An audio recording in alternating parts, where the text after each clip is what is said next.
Hey, everybody out there. Welcome into the right side of campus live morning show edition, folks, for January 16th, 2018. I'll be your host today, Donnie Rightside. Just a few moments. We'll be joined by my co-host and my partner in crime, Mr. Jeff Nadeau, the big man on campus. We'll have some fun today going over a few things. What happened yesterday, MLK Day. Hopefully, everybody enjoyed that day, a day for reflection and also gambling as well. All day long, the NBA was sporting some interesting matchups as well as into the night. Some good fights to talk about, or should I say, non-fights to talk about in some NBA action. So we'll have a little bit of fun with that also. Looking forward again to the NFC Championship weekend, AFC Championship weekend. Should be some good football games out there. We'll tell you which matchups are intriguing or not, and certainly what the NFL probably doesn't want to see matched up, and also maybe who the Minnesota Minnesota as a city might not want to see. That should be some interesting information. Welcome in, everybody out there. We'll have a little bit of fun today.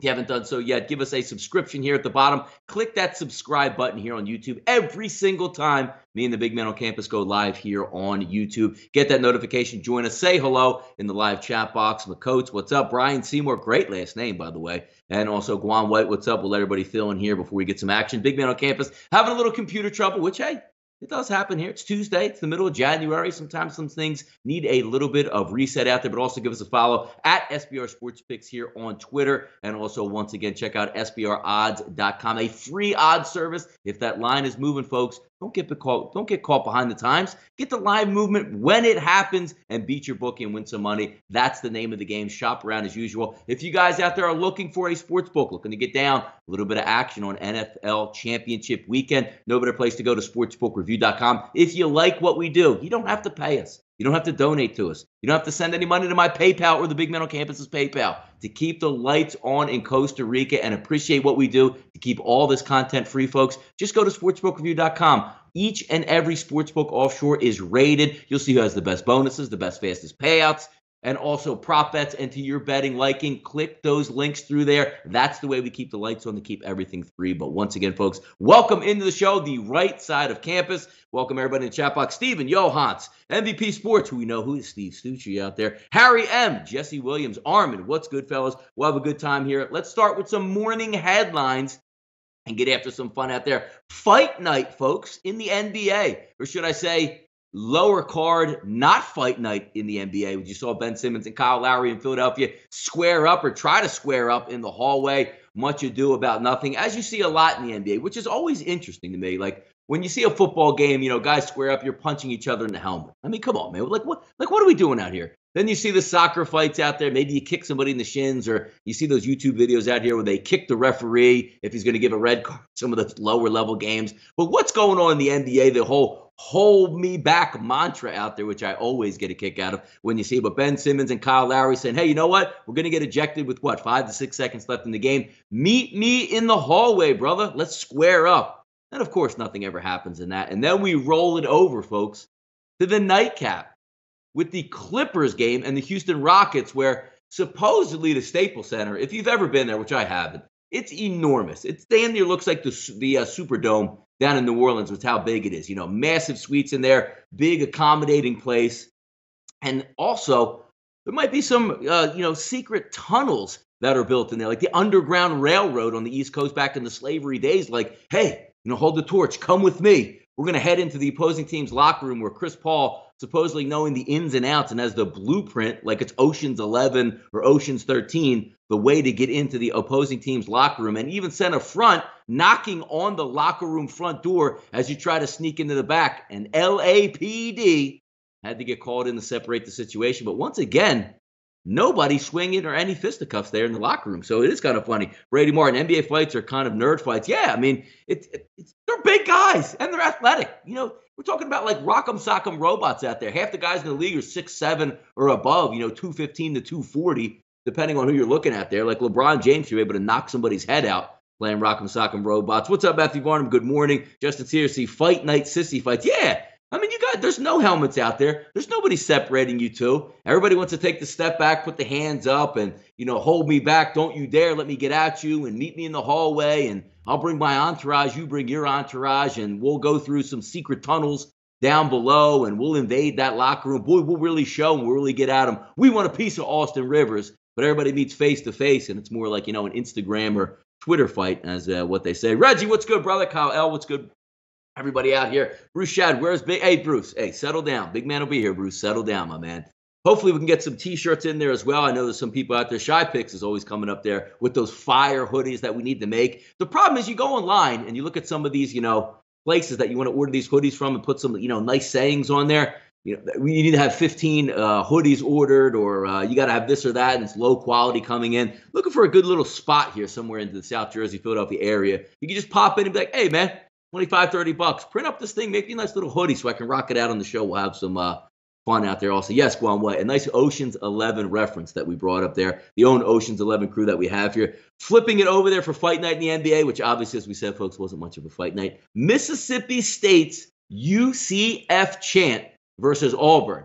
And hey, I mean, if you're going to chant the other teams, trying to mock them, at least try to come up and win the basketball game to go along with that. But we did think it was kind of funny that, now this is flowing in, and we can't stop the UCF train, right? National champions, undefeated season, the best team of all time in college football popping up here.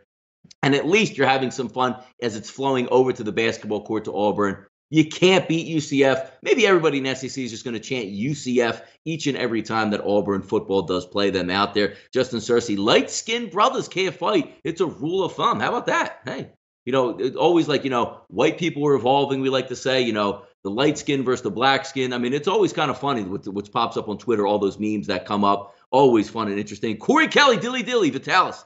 I deserve that fight on the Rockets because the Rockets fucked me out of money. I mean, hey, it is what happens. The NBA, sometimes they're more interested in where the after party at is, as I said, the after fight, as is Matt Varnum. No, Jeff. We'll be here in a couple minutes. Sometimes you got to restart, Control, Alt, Delete that computer. All of a sudden, you get a nice Windows update. It says updating at 20%. And by the time a half hour goes by, it's 21% updated. So we all been there. We'll truck through and we'll have some fun. Just do Pickup League iron-on shirts. Awesome. Yeah, forget the iron-on shirts. Like, I have a 6-year-old daughter. Let's just say we get the Hanes t-shirt, extra large, tagless, thanks to Jordan, so we don't have to itch ourselves. And I'll just write sayings, like literally like on the shirt. And we can go ahead with that, make $1 million, sell them on Amazon and Twitter, and also do the same. And have a little bit of fun on that also. Welcome in once again, Markelle Fultz's broken jumper. Now, us in the Philly area, always a little bit leery of first-round draft picks that we have, especially on the Philadelphia 76ers. We like the Jahlil Okafor actually had a good rookie year, but all of a sudden couldn't play anymore and went vegan and was shipped out of town, never to be heard from again. A terrible pick. But at the time, you could see where you had to take Jahlil Okafor in that spot. Also Embiid coming out, fractured back, then hurts the knee, then hurts the foot. He's out a couple years. Ben Simmons about to start the regular season, but steps on a basketball or steps on somebody's foot, rolls his foot over, breaks it. He sits out the year. But these Zapruder films that are coming out on Markelle Fultz's jumper, I don't know if any of you folks have even seen anything out there. What's good, Lucky777? But his jumper, it looks like, let me get this straight, right? We've all been there growing up in grade school. I played basketball my whole life, all through grade school, all through high school, right?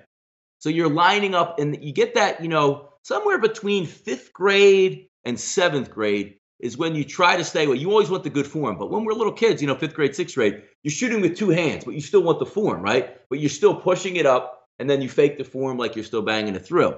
Well, sometime in that range, you get a little bit stronger in 7th to 8th grade, and you're in that little medium spot there where you're finally good enough to push it up with the left or the right hand alone and just have your normal guide hand as you're supposed to as you're getting taught shooting, right? Well, we're watching these Markelle Fultz films, and keep in mind, folks, half the time it's across court, like 3 courts down. The Sixers are smart because they know something's wrong. But still the press is able to get in there and see some of these jump shots out here that are just look broken. And when I say by broken, he does, Kyle, he does have the yips, and that's what we're going to get to in just a moment. And I'm talking about like a 2-hand set shot push, which I tweeted out in the one video, which is only 5 seconds long. Have you ever played 2K? And I'm talking back in the day, like 2K circa 2001, 2002, 2003, where not everybody had, fiber optic internet with Fios, and not everybody had Comcast, broadband internet, where you're still plugging into dial-up. But sometimes the dial-up connection was so bad, you had to time your jump with the lag. And, you get the shot up and he comes down, then the ball goes up, then it leaves, then you hit the ground. It literally looks like Markelle Fultz is shooting a jumper a la 2K in 2001 or 2002 when you're having lag against your opponent. And we've all done it back in the day. Who did? You have the cord in the wall, right? and the guy's shooting a free throw late in the game, you take the cord out real quick and you plug it back in, hoping for that extended lag that hits the guy. That's what Markelle Fultz is literally going through right now, folks. It's amazing when you take a look at it. I know a lot of people have saw it out there. So the shoulder's messed up or his head. His shoulder's not messed up. Make no mistake Donnie. about it. Yo, there it is, the big man. We're talking about Markelle Fultz right now, big man. I got a couple things to say about there's little things news out things we started. Yes, today. Come on, bring it in. Bring the heat. Bring the heat, big man. First of all, Patrick Beverley, sit your corny ass down on the bench and stop talking shit when you're not going to do nothing about it. Patrick Beverley's the fakest tough guy in the league. Sit your ass down and shut up. You're not even on the court. Let the men handle the business while you sit and worry about your bruised hip or whatever you got going on. Sit your corny ass down. Second of all, Austin Rivers, when did he become some gangster tough guy? He's another one. Sit your ass down. What are you getting involved for? I love these fake tough guys on the bench. Sit down and shut up. Let the men handle it. Let Ariza handle it. Let Blake Griffin handle it. Blake Griffin, listen, I'm not really sure why anybody's fucking with him because I got to tell you, Donnie, I know he comes off as a tough guy, kind of a bruiser, but or maybe a little corny sometimes. I think he would knock Trevor Ariza the fuck out. So, you get these fake fights, but yeah, the broken jumper's a concern, Donnie. I mean, it really is. I mean, it seems like nowadays, and I said this to you before, it seems like it's a requirement if you're a Philadelphia 76er draft pick to sit out a year. I mean, it seems like an absolute requirement. No, it's really like, what has happened? Like, the one thing about Markelle Fultz, the knock on him last year, Jeff, was, well, he played for Washington and he has all the talent in the world. He's going to be the number 1 overall pick, but he can't lead his team to more than like 3 or 4 wins in the Pac-12. So all that goes away. But the one thing you knew about Markelle Fultz when you watched, the thing I used to just scream about him last year at UW, was the fact that, Jeff, he could get to the rim or do whatever he wanted on the basketball court whenever he wanted, but seemed like he didn't feel like it all the time. So, all right, maybe he's going to get a little bit more aggressive in the NBA. I don't know where it started or where it happened, but you knew right away when you saw his jumper starting to change and they blamed it on a shoulder injury. I'm sorry, man. It's the yips. It's in his head. You need to see Dr. Joel Fish sit there and talk it out. There's no reason he's not playing basketball right now other than his jumper is so broken that he doesn't even want to pull up in front of anybody outside of his teammates right now. I mean, it's a major problem this team has in general. I mean, for as great as a player as Ben Simmons is, for as fun he is to watch, he's another guy. I mean, he's starting to become, he's starting to want to shoot the ball a little bit more. He has gotten better at foul shots, but, it's weird with Markelle Fultz because, in college, he was a pretty good shooter. I mean, that was not an issue for him. That was not a problem for him. Do I think it had something to do at one point with an injury? Probably, but at this point, you got to wonder what exactly is going on. I mean, when you lose your shooting stroke, I mean, you never know if that'll get fixed again. But yes, definitely a concern, Donnie writes. As far as one other thing, do want to also mention about the UCF chant. Before they were chanting UCF, they were chanting FBI, which was a much better chant. If you're coming from the student section, you want to hit it where it hurts, Donnie, when you're in the student section. The goal is to make the other team embarrassed. And that would have been a good place to start. And it looks like they started there.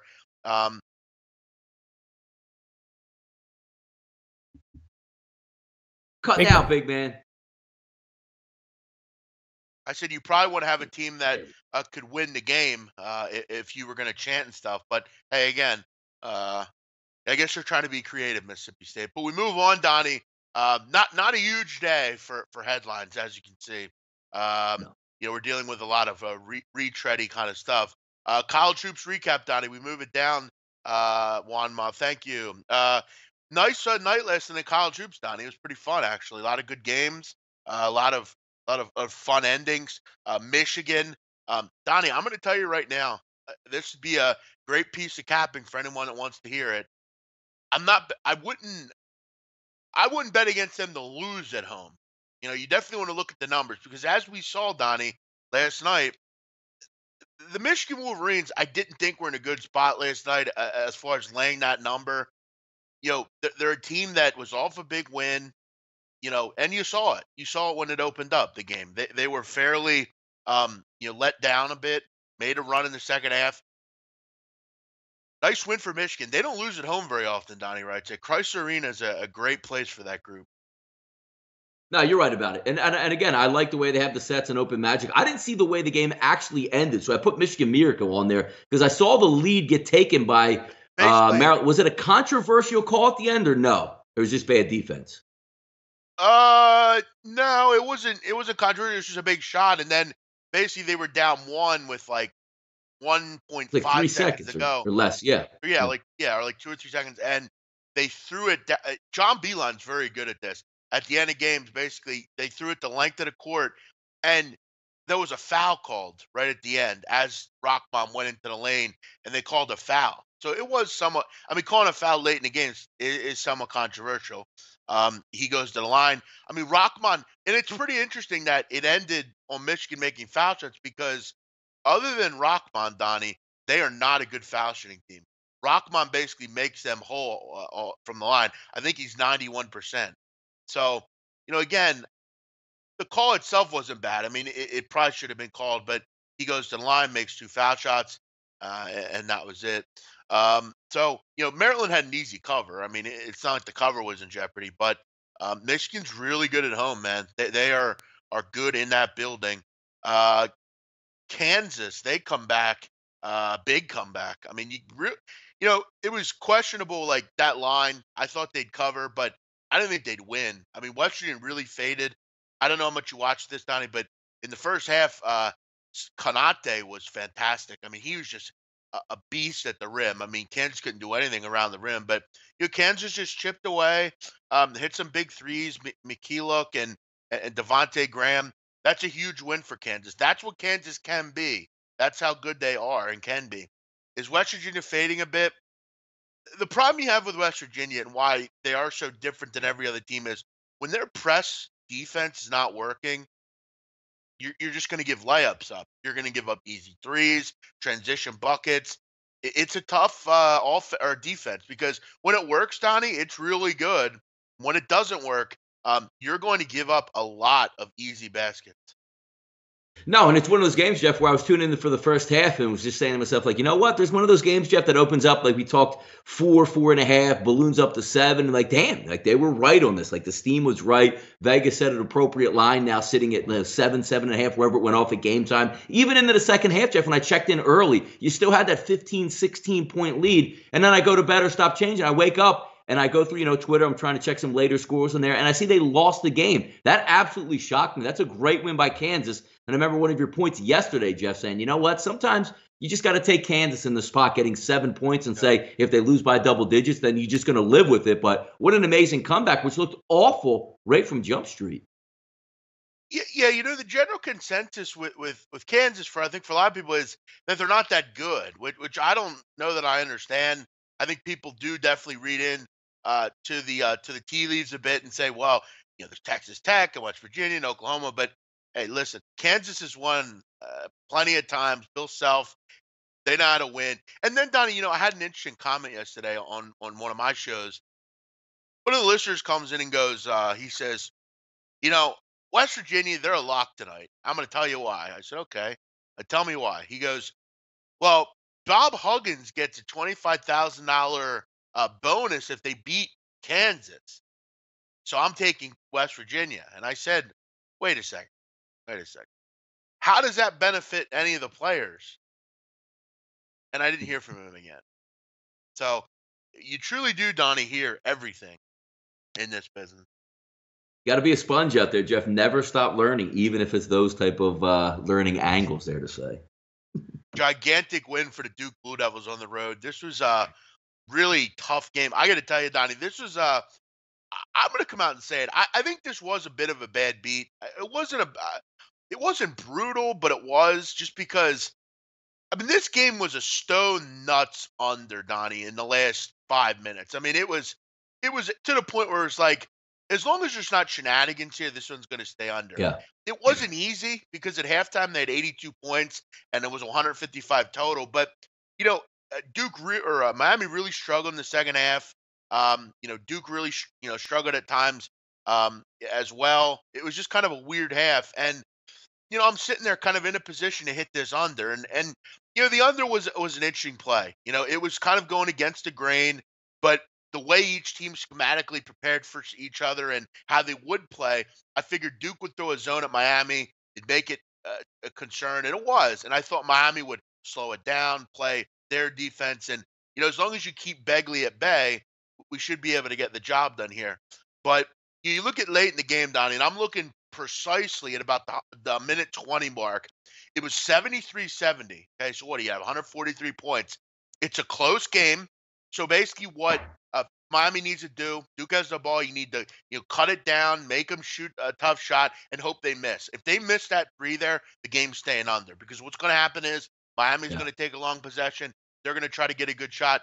The problem was late in the shot clock, Gary Trent hits a three-point shot, Donnie, makes it 76-70. And at that point, I knew the game was going to go over because what happened was they start fouling. Miami cannot get a fucking rebound. Duval makes a layup, makes it 148. Then the foul party starts. And Donnie, you know who was absolutely the number one culprit for why this game went over? Do you know who it was? I do not. None other than Reading PA's Lonnie Walker, who I know. I watched him play many years. He hits a three-pointer. Then he, for whatever reason, with 20 seconds left, down 8, is fouling. It was just a tough beat, man. It really was. But, these happen. I mean, I've been on the other side of this as well. And people hit me up. They're like, what a joke. This is sickening. I used to do that, but I'm not going to do it anymore because I've had a lot of overs that probably shouldn't have hit that have. So all these things even out over the long run. But what a great win for Duke. They were able to come back and get the job done. This is what Duke is. Donnie, let's move it down to hitting some games today. Now I have to ask you, Donnie, when on earth are you going to start betting on basketball? Monday. It's Monday. It's big Monday for me next week, Jeff. This is one of those trial period runs. I mean, I've still been capping college basketball games, so just trying to look at some numbers that add up. But now you have under your belt, Jeff, which I don't like to start betting until conferences start play. Now you have like 5, 6, 7 games in the conference play. Now's the sweet spot for me right through to obviously the Final Four in the championship game. So Monday, I will be in like Flint, as they say, Jeff. You got a long way to catch up to me there, pal. Hey, Jeff, one a day. Maybe if I just go 2 plays a day, I'll catch up to you within a week. Yeah, maybe. I wish you luck. Let's get into it, Donnie. What do we have today? Actually, before we get into the show here, and I don't even know if he's in here, so I don't really think I should even address his question. He's not even in here, I don't think, Kyle Hamburg. What I'll do, maybe I'll just wait and Donnie do that on the bet buffet. We'll watch it back.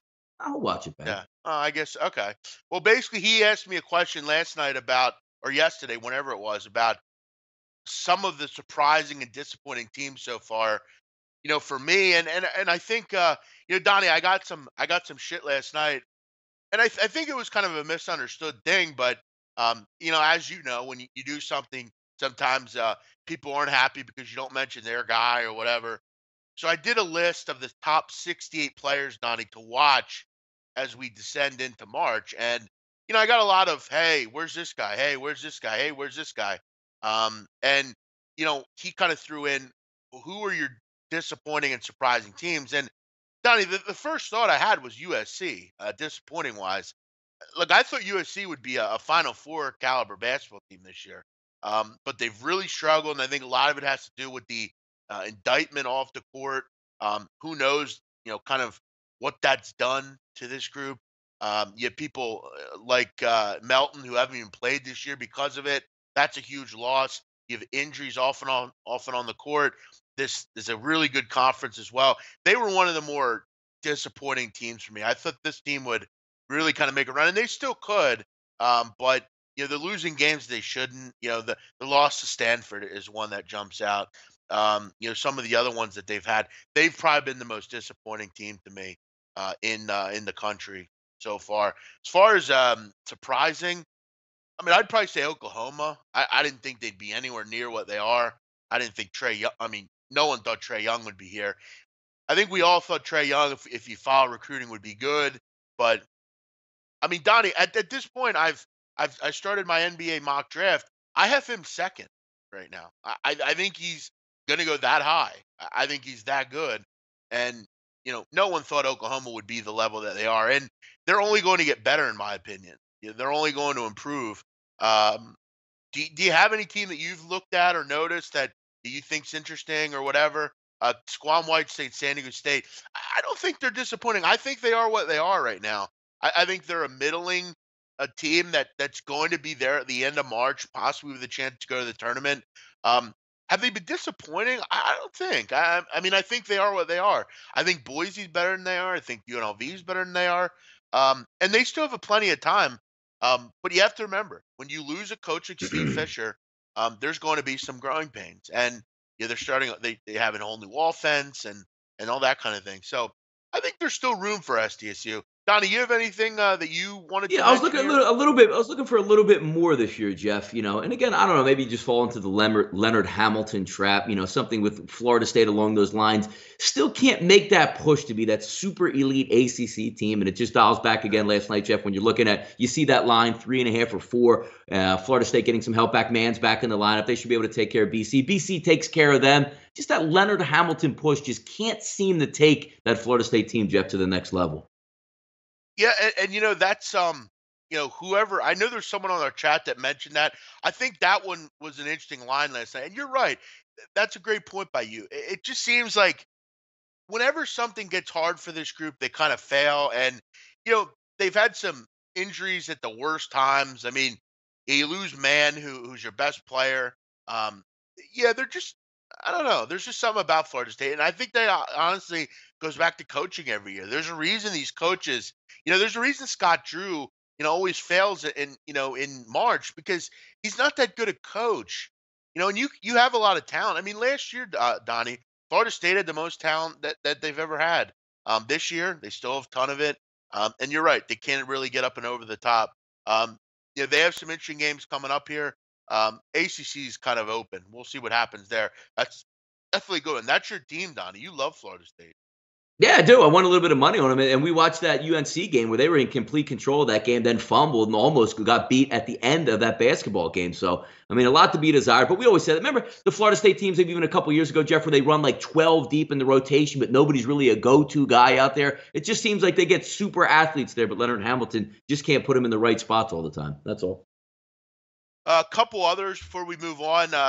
Kyle L. Temple has been pretty disappointing. Yeah, I mean, you're talking to me. If I agree, I thought this team would really, possibly be a top 25 team at some point, and they early on look like that. I mean, they beat Clemson, you beat Auburn. They have some big time wins in this schedule. The problem is, they have losses to Memphis and Tulane, and yeah. I mean, they're what they are. They're a bubble team. That's what they are. And it sucks because I thought with the talent this team had. And they have some real talent. I mean, even you look at Donnie Nate Pierre-Louis, who came out of nowhere. I mean, he's come in and played really well for them. Do you think SDSU is disappointing? I thought they've done good. I agree, Blue Bayou. I think they've been better than I thought they'd be. UTA is bipolar. Yeah, Texas Arlington is bipolar. You're right, but I think they still will win that conference. Scott Weaver, the homer that he is. Scott Weaver might be the biggest homer for Clemson basketball and football that there What is he? is. Was he down in Little John? Has he been to Little John before, Jeff? I'm sure he has. I mean, I think he is a Clemson grad, I believe. By the way, Scott, you cannot mention Ken Palm on the show. Ken Palm should not be discussed on this show ever. That's a clear no, Scott Weaver. But how about a little love for the Clemson Tigers? Yeah, you know what? I'm gonna say this, Scott, and I don't want to burst your bubble. Clemson's been very good. I'm not going to lie about that. However, Brad Burnell's not a guy that I'd want leading my team. He's another total and abject failure. He never does anything long term. I'm sure by the end of the year, Clemson will have concerns on will they make the tournament or not. That's just what they do. It seems like. But I'll tell you what, I really like Dante Grantham a lot. Marquise Reed, DeVoe, Mitchell. This team's playing well. But as Donnie said, and we said with Florida State, it's a really good league. But I'll tell you what, we'll finish up the rest later. We have to move on, but listen to the Bet Buffet today. We'll chat about this and other things. Drew Martin and I, Donnie, I don't know if you've ever seen the Bet Buffet, but it's highly recommended. Very good I show. have. We have some fun on there. If you blindly tail, I guess he's trying to say, Donnie and Bigman in NFL, you make 50 units per year. Good point, Donnie. That's a really good point, actually. You did very well this year in college football, Mhm. or not college football, NFL. I NFL. did. I am doing very well in college basketball. We should just put our heads together. We'd probably make a good. Donnie, is there a better team for both those sports right now than you and I? I don't think there Nope, is. Jeff, thousand. We'll make it. We'll give you a discount. $9.99 a month, Jeff. Not $9 either. 99 cents. $9.99 a month. Yeah, we'll take the $10 a piece and split it. Donnie, let's get into some of the games tonight. What do we Let's have on do the it. Yeah, card? let's do it. Let's go. We got one game at 7 o'clock, one game at 9 o'clock. Let's start right by rotation, 523, 524. We'll go Cincinnati and Central Florida, Jeff. And the one thing that peeks out to me right away is get ready for some defensive struggles out here with Taco Fall and the crew, the UCF Knights out there. If we take a look, 71% of those tickets early coming in, Jeff. On the road team here, the Cincinnati Bearcats opened up at 6.5. That line is currently sitting at across the board, Jeff. It's an interesting look here. Cincinnati, we know, is the much more talented team, right, Jeff? But when you're looking from a defensive, both these teams play really good defense. But the difference here, Jeff, is UCF does not bring very much to the table whatsoever on offense right now. We're taking a look at an over-under at 120 to 120 and a half across the board. A defensive struggle. To me, Jeff, Cincinnati clearly the better team, but going on the road and covering that number is a different story. The one matchup that you do like is obviously, to me, Cincinnati's offense should be able to operate against UCF. But when you flip it over, Jeff, I'm not so sure UCF's offense operates against Cincinnati's defense here. Yeah, the big question for me in this game, Donnie, right side, is will B.J. Taylor play? There's big possible reports that he might play in this game. And, you know, I'm not sure there's a more important player for a team. Look, you get like Bonzi Colson, obviously, is a big one. But as far as like for a mid-major-ish kind of team, there's no player more important to their team than Taylor. Without B.J. Taylor, the UCF Knights they're not good on offense. They can't score because B.J. Taylor basically commands them. He's their point guard. He's a senior. And with him in the lineup, they're a must. He's a must. If he plays, this game is a totally different prediction. I'm going to go out on a limb and say that he will not play, just because I think it's a little bit soon. But let's just look at this game and say that B.J. Taylor's not going to play. If he doesn't play, I'd go under the total. It's very low, but history should repeat itself here. 7 of the last 8 between these teams have gone under the total, and you're looking at a UCF team, Donnie, that is an amazing 11-1 to the under this year. And keep in mind, most of those games being lined are under 130 points total wise. I've been betting some unders with UCF. They're the 1-2 punch. They don't score, and they're an absolutely elite defensive group. They're very good on the perimeter defensive wise. And with Taco Fall into the game, it's basically impossible to get to the rim. And I mean it. I mean, Taco Fall, Donnie, is one of, again, the 40 tallest people in the world, not just in the We've seen him live. We've seen him live in person. Right. You're right. He's an impending presence. And you basically, the only problem you have with Fall is he doesn't play a ton of minutes. He only plays about 25 minutes a game. So I think for me, that's the concern on the under here, because when he's not in the game, it's going to be a lot easier for Cincinnati to score because they are a good offensive team. And that leaves you pause here in this game because they are a good offensive team. They're scoring about 80 points a game. But you look at on the road, Donnie, basically over the last 27-ish games under Mick Cronin, they're 5-22. So they're 22-5 to the under this year in those games. So they're generally a really good under team on the road. The big question for me, Donnie, in reviewing this game is, will Taco Fall play or B.J. Taylor play? If B.J. Taylor plays, my opinion's different on this game. But both these teams are really good on the defensive end. If Taylor's not in there, I would go under the total. Next up on the dock, Jeff, 543, 544. Kentucky and South Carolina, 1,146 tickets have been tracked. Offshore at this point, Jeff, 73% of those spread wagers going towards the road team here, the Kentucky Wildcats. Line opened up at 2.5 at both Pinnacle and Chris, Jeff, but line movement downwards here. Pinnacle showing a -1.5. Chris now showing a -1. So a downshift despite 73% of those tickets. Looks like some of that sharp money might be coming in on South Carolina. The one thing, again, Jeff, talking about offensive challenged right now. South Carolina also falls right into that. Frank Martin doesn't seem to have the offensive wherewithal this year for the South Carolina Gamecocks at this point, Jeff. What are we looking at here? Kentucky, we always know they're young. They're going on the road. It's SEC play, going against a tough physical team. But again, the problem for South Carolina, Jeff, is not getting defensive stops. It's can they score on offense again? Yeah, and this is kind of there's a two-punch here thing, Donnie, with this game. The first one is you mentioned Kentucky being young, which is a concern. I mean, I got to tell you though, going on the road and beating Vandy, that was an impressive thing for them. They kind of withstood some runs by Vandy, were able to get the job done. But you look at the truth, Donnie. I mean, over the last 5 or so games, I mean, it seems like all the games Kentucky play are close. I mean, you beat Georgia by 5, you beat LSU by 3, you lose to Tennessee on the road. You beat Texas A&M by 1, you beat Vandy by 7, but that game was a lot closer than you'd think. At this number, I think the public will be slamming Kentucky in this game. And you said it yourself. Why is the line going down when you're dealing with top 20 teams? Even, I mean, you look at Kentucky, Dottie, is a top 5 program in the country. I mean, that's just who they are. You're going to be dealing with a lot of weird line moves here. And this looks like a stone cold South Carolina line. This looks like the game where, you know, Frank Martin, who's had problems all year with his team, you're really kind of a hangover off, that Final Four run. You get a big win here at home. Kentucky is young. Quade Green's been out with an injury. Um, you know, South Carolina's a big road win against Georgia. This place will be rocking down there tonight.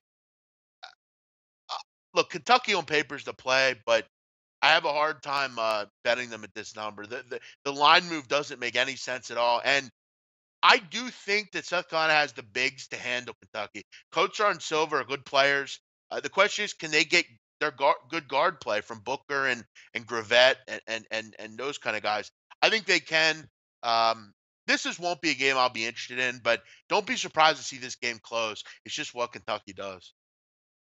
Oh, you got it, man. No, there's a lot of good stuff in college basketball. And a lot of good games also, Jeff. Just trying to read some lines out there. 539, 540, Oklahoma, Kansas State. Similar type situation with Kentucky, Jeff. About 70% of the wagers coming in on the Oklahoma Sooners. The line opened up at 3 at both Pinnacle and Chris, Jeff. Now sitting at 2.5 across the board. So some big games out there with some interesting line movement, Jeff. Yeah, there are. There are definitely some interesting games. I mean, you got, I kind of labeled days like that I like and I don't like.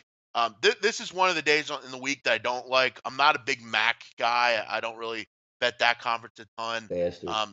You know, yeah, some of these conferences I'm just not a huge fan of. But again, we'll find some value. Try to find a winner tonight.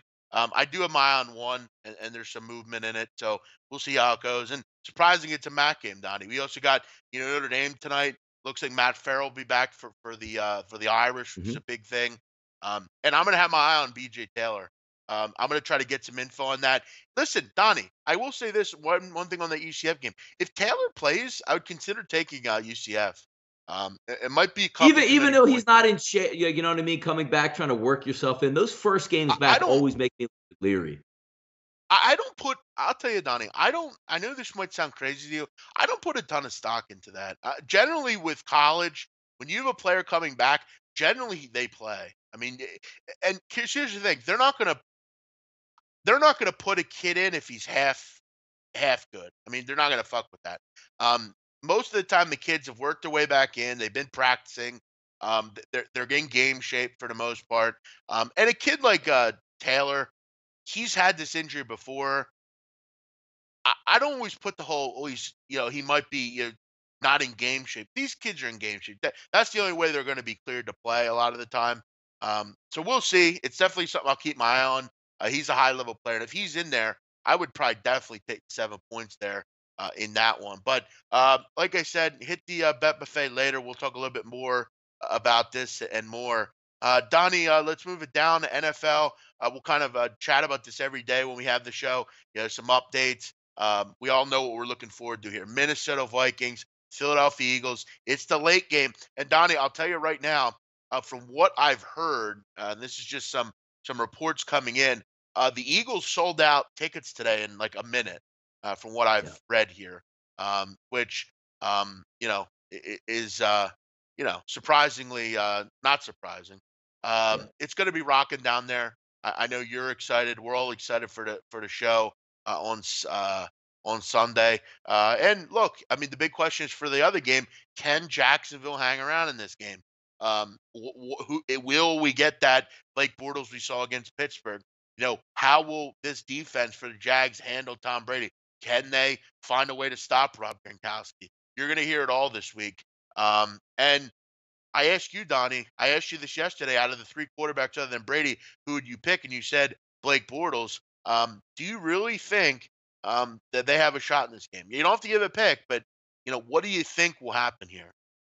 To win the game, no, because it's the same MO, Jeff, that we've seen for like 20 years now. New England at home in the playoffs, it's damn near mission impossible. And the only way you upset these type teams, Jeff, when you bring a nasty defense like Jacksonville can play at times and a really good quarterback when you don't know what you're going to get out of Blake Bortles in this football game here. That's the only way you beat them. And how many times you see it in New England? Like, just crazy stuff happens. We always joke about the Pittsburgh Steelers when they come up there. The headsets never work in the fourth quarter, or it's 3rd and 1. You're trying to get a play call in, the headsets immediately drop out, or you're trying to, get an instant replay up in your booth, and mysteriously the feed for the game goes out so your coaches up top can't see if it's a fumble or not a fumble, or should they challenge it. And the refereeing in New England always seems to be questionable at best in this one. I don't see a path, honest to God, Jeff, for the Jacksonville Jaguars to go up north and win this football game for New England. But again, we're gamblers, Jeff. Half the time it's not about which team is going to win the game, because if you're going to lay out 9 to 9.5, that's going to raise an eyebrow in that, because we all know Jacksonville, say what you want about their offense, Jeff. They move the football, they gain yards, and they're a good offense. When their defense wants to play and the front four can get after the quarterback, that's the only way you beat the New England Patriots, Jeff. You can have the greatest deal on the planet out there, but if you give Tom Brady 5 seconds in the pocket, he slices you. I don't care what your defense is, but that front four for Jacksonville is the one team in the NFL, Jeff, that can break down the blocking schemes for the New England Patriots, and that's what you're going to have to lean your hat on there if you want to take the Jacksonville Jaguars. Yeah, I don't see it happen either. Donnie, there's been a big push in this town for dog masks. According to some reporters around here, many of the UPS facilities are being inundated by these dog masks. Here's my problem for the Eagles this week, okay? And I think they're going to win, but the issue that I do have is you don't have a particularly good and strong betting profile as you did last week. Last week, no one liked the Eagles, okay? They were an underdog. It was kind of that we're going to play off that, the whole fact that we're underdog. They're not really jumping up on and surprising anyone anymore. We all know they're an underdog. We all know they are have an issue with being an underdog. Now everybody's wearing dog masks and all sorts of things. I just don't think the betting profile is as good as the one that we had last week.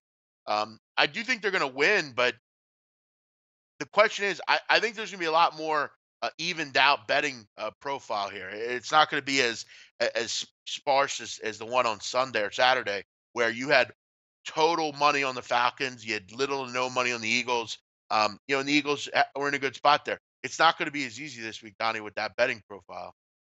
No, you're right. 50-50 split right now from what I'm taking a look at. And that's through almost about 9,000 tickets tracked, which, evens it out. So the line opens up at 3.5, extra juice. It's still sitting there. CG Technologies and Caesars Palace in Las Vegas now dropping down to -3, -120, which I do think, it's going to be another one of the slugouts, because initially you look and it's 38 up there, and the weather's not going to be bad in Philadelphia. Now, it is going to be at 6:30 kickoff, so it'll be a little bit cooler, Jeff, but we're talking about mid-50 temperatures in the Northeast this weekend, especially on Sunday. So the weather not nearly as cold and windy as it was for the Atlanta game. Not really sure who that favors at this point, but it'll be a knockdown, drag-out game. And is it going to be surprising, Jeff, this game ends up again 17-14, 15-10 like that Atlanta game? Because both of these defenses are really good. The Eagles don't give up anything at home throughout the year, giving up less than 2 touchdowns a game, held the Atlanta Falcons to 10 points and spotted them 7 with a fumble inside their own 20-yard line. You got the Minnesota Vikings coming. Now, Minnesota Vikings defense, scoring-wise, Jeff,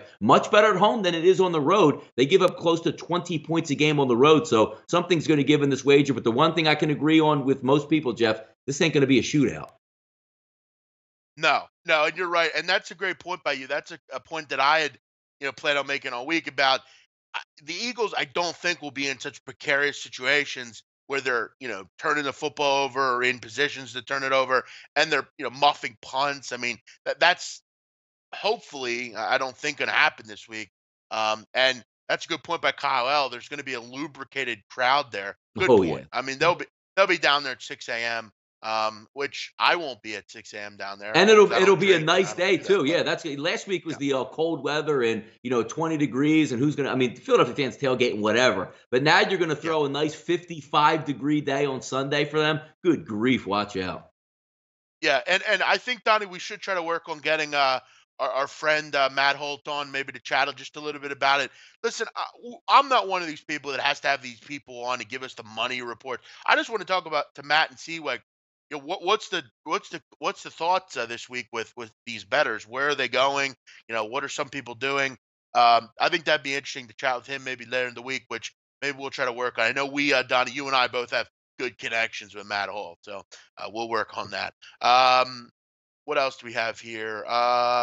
We need shitty weather for the Eagles game. I don't think you're going to get that, Nick. So, as far as that's concerned, I think Donnie's right on the money. I think you're going to probably see 50 degrees. It may be a little cooler by night. Yeah, it'll be. Yeah, I mean, you're going to have probably, depending on the wind, which doesn't look like, Jeff, it's going to be that bad. I mean, if you're asking to play a game at 40 degrees at night with light wind, that's like tropical here for this time of the year. And tropical for what it was the past. The Oakland game was frigid. The Dallas Cowboys game, frigid. Yes. Last week, Atlanta, frigid. It's going to feel like a tropical, Bahamas vacation for the fans and the players.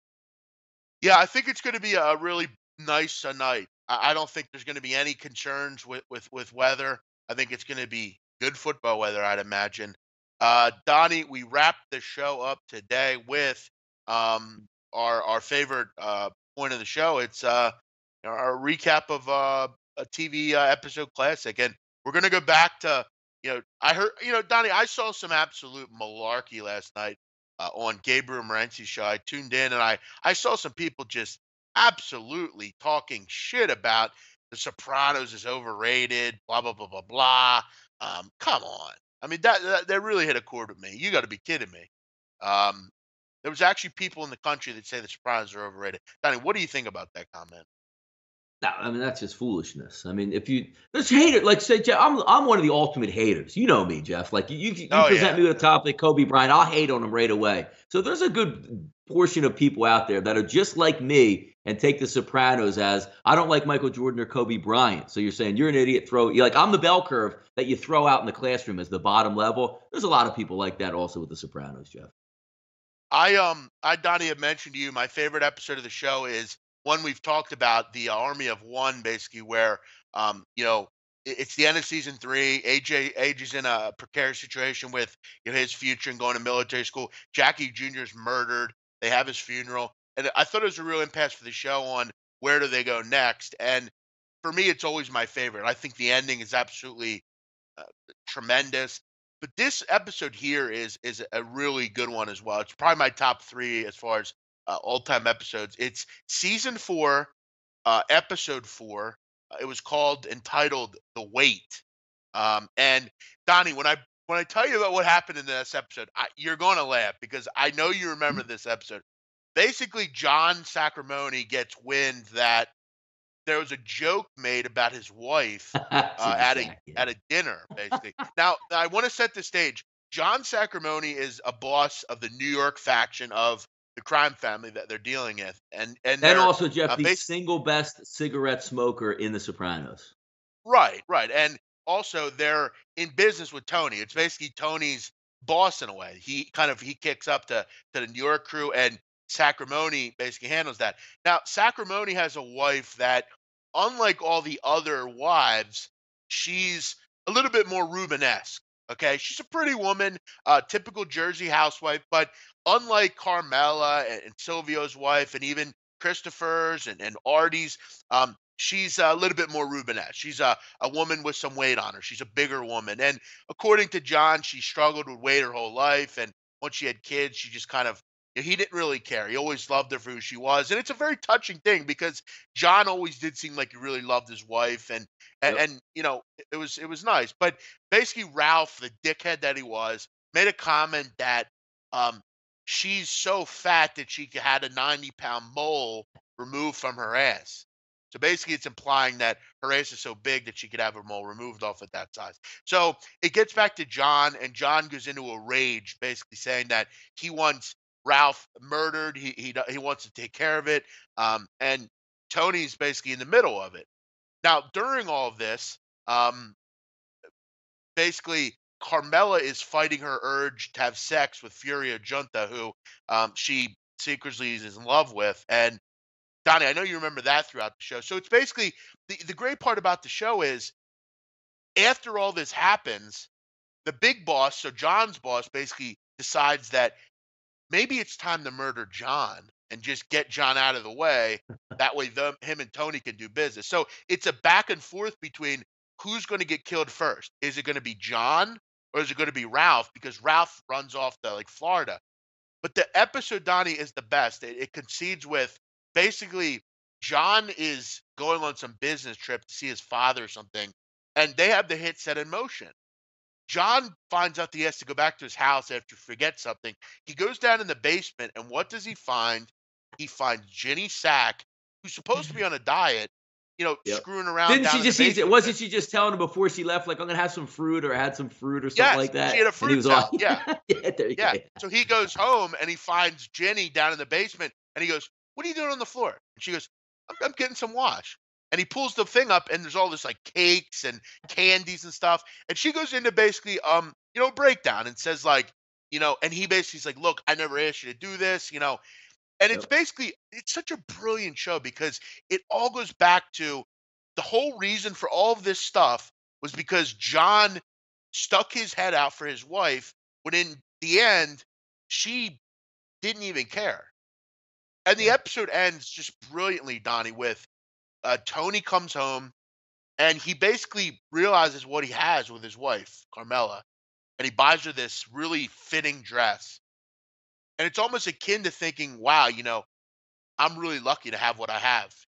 She can fit into clothes like this. She can do what I want. She is who I want her to be. It's just a brilliant episode. It's totally, you know, it's totally just amazing writing. Oh yeah, and Jenny says, "You said you'd quit smoking," because John brings up her weight and stuff. It's just a great episode. I mean, it really Yeah. is. And Paulie Gualtieri was the one that snitched. He was the one that made all that happen. Yeah, a really, really great episode. Um, Ralph Cifaretto was a brutal character, wasn't he, Donnie? They're fantastic. Like the character makeup and how they evolved those guys, it was amazing, which made it so much fun because there was lovable guys, hateable guys, relatable guys. Even the Anthony Bevilacqua, Sean Gismonti, like they had every level of crew member you wanted. It was great. I know this is fucked up, but the best part of the best part is when they're all sitting at the Bing and they're thinking about killing John, and Christopher goes all over a stupid joke, and Ralph goes, Ralph goes, "Who do you think's been keeping that fat bitch in devil dogs?" And he basically insinuating that he's the one that makes all the money, and John should just shut the fuck up and deal with it. But yeah, amazing episode. I urge all of you, go back and watch that episode. It's so good, Yep. man. But Ralph was your least favorite character. He was annoying, but he was a great character. I mean, he actually won an Emmy for that role as Ralphie, Ralph. Richie. I mean, you had some scumbags in there, man. Richie and Ralph were two of the best characters in the show. Yeah. Richie was Yep. a great character, one of my favorites. Yep. But we wrap it up, Donnie. We have 1 or 2 minutes here. We'll just wrap it up with some of the chat box people. Anthony Mars, Vikings all day. Good luck. Mhm. I love internet memes. The best way to get a point across. Yeah, I'm pretty a big fan of the memes as well. Did you like the show's closing episodes? Says Gary. Yeah, I do. I did like it. I thought it was well done. I thought it was complete. I thought it left people wondering. Um, Steve Skuma, she's a hooer. Good point. Ralph made it a point to round out that hooer instead of whore. Uh, Ginny Sack, did she die, Donnie? Patrick Barber saying, "God rest her soul." Did Ginny Sack Maybe, pass away? maybe out of sight of the show. Yeah. Dude, I actually know. She's one of the most. I actually I've read about her. She's one of the original. Like, she's one of the only people on the show that was actually had no acting. She was just a Just brought her regular in fresh off. Jersey. Yeah. That's Yeah, she probably was what just they a regular wanted too. Jersey house. Yeah. Yep. Like, they basically casted. We're like, we want to find a woman that looks like this. She was picked from 14,000 actresses, Donnie, to be Yep. Jenny Sack. She worked as a legal assistant in a law office. Yep. Somebody So innocent who didn't have any like background in that. They just wanted her to be herself. Yep. we do actually remember her. She actually did pass away. Denise Barino. Uh, She passed away from liver cancer. So we shot her out. One of the really good roles in that show. She did a great job. I mean, when she would always say, "John," when she would say that, I always would laugh. Great actress. Really good work. We remember actors like her who made the yep. show so great. She raised Allegra. One of the best comments in Oh there when they yeah. were talking about Allegra was Chris, I believe, at the wedding ceremony. They were joking about being the cough medication or whatever it was, and it's He fan- goes. that He show's goes. fantastic. He goes. Allegra. Isn't that a cold medicine? Eats happiness in Italian. It was like they're in the wedding. Great. They're Yep. in the wedding, and he says that. But all right, guys, everyone have a great night. We appreciate it. Thanks to Awama for getting around some of the computer issues. When you turn on the computer in the morning, Donnie, you don't expect it. Sometimes it happens. No, it happens. Yep. Uh, So, you know, but we'll be back tomorrow. We'll be on the roundtable with Drew Martin and Ian Cameron. We'll be on with them tomorrow, talking whatever it is we're going to talk about. Catch me today on the Bet Buffet. We'll be chatting about some college hoops a little bit later. We got some interesting guests, Donnie, for later in the week. We're going to open up the phone lines. We got a guest calling in, a couple guests calling in that I'm setting up here. So that'll be fun Friday. Other than that, have a great day. We'll see you Wednesday here at SPRPicks.com.